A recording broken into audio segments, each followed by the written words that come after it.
Seja bem-vindo novamente ao Alda Medina, o canal de conhecimento dos líderes mais importantes desse país.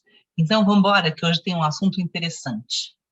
O tema do nosso Drops de hoje é do comando e controle para condução e suporte.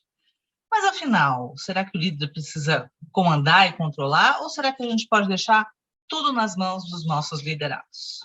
Então, eu trouxe aqui dois amigos meus para a gente fazer aqui um paralelo. Esse aqui é o seu liderado e esse aqui é você, líder. Então, o que acontece aí no dia a dia com esse papel de líder e liderado? Vamos colocar o líder, por exemplo, num papel de professor. É aquele que está ali para dividir e para acompanhar, para dar condução e suporte. Mas será que já de cara é possível fazer isso? Então, a gente tem que ver que as posições entre líderes e liderados vão mudando de acordo com a autonomia que esse liderado tem. Se a gente pensar no líder como um professor, ele está aqui passando os objetivos, dando instruções, falando sobre métodos, dando conselhos.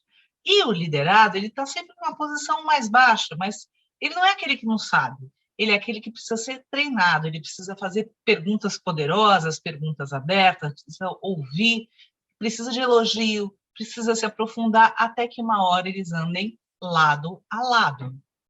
Certo? Então, eu trouxe para vocês aqui hoje um instrumento interessante, que é uma bússola de suporte e ajuda.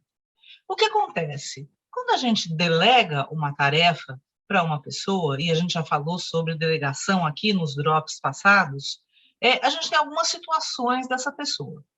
Então, lembra dos nossos amiguinhos liderados? Vamos pensar que essa pessoa, que é o seu liderado, está num momento em que acabou de entrar na empresa, ou acabou de ser promovido, ou tem uma autonomia ainda muito fraca em relação àquela tarefa que está sendo delegada.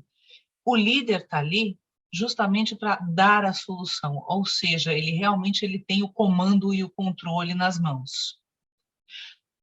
Se a gente pensar na mesma pessoa, numa situação onde ela já não tem essa autonomia tão fraca, a autonomia ainda é fraca, mas ela já tem algumas habilidades e alguns conhecimentos para tocar isso sozinha. Então, o líder ali, em vez de ele já dar a solução, ele vai dar conselhos e sugestões para melhorar a atividade e o desempenho dessa pessoa. Essa mesma pessoa vai se desenvolvendo, vai tendo mais conhecimentos, habilidades, vai tendo atitude de mostrar e de trazer resultado. Aí ela tem uma relativa autonomia frente àquela situação. E o líder está ali para dar permissão ou feedback. Depois de um tempo, essa pessoa já se desenvolveu, já está, assim, ponto de bala, tem uma autonomia alta dentro do papel dela, então o líder ali está lado a lado, para ouvir, para ajudar, para refletir. Só que mesmo assim, tanto com autonomia fraca quanto com essa autonomia alta, muitas vezes alguma ação que foi delegada pode não dar o resultado que a gente esperava. E para isso é importante que a gente faça uma sessão de feedback construtivo. E aí, esse feedback construtivo, entrando nessa questão toda de delegação, como ele deve acontecer?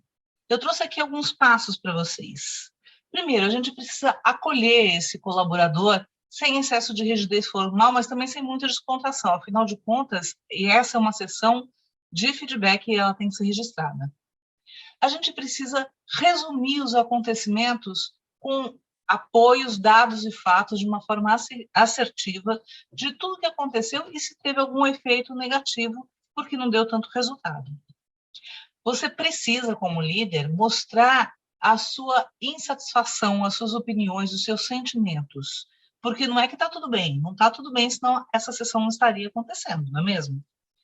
A gente precisa pedir para esse liderado algumas propostas sólidas do que ele pretende fazer para tentar resolver, para trazer esse resultado e para as coisas mudarem de cenário.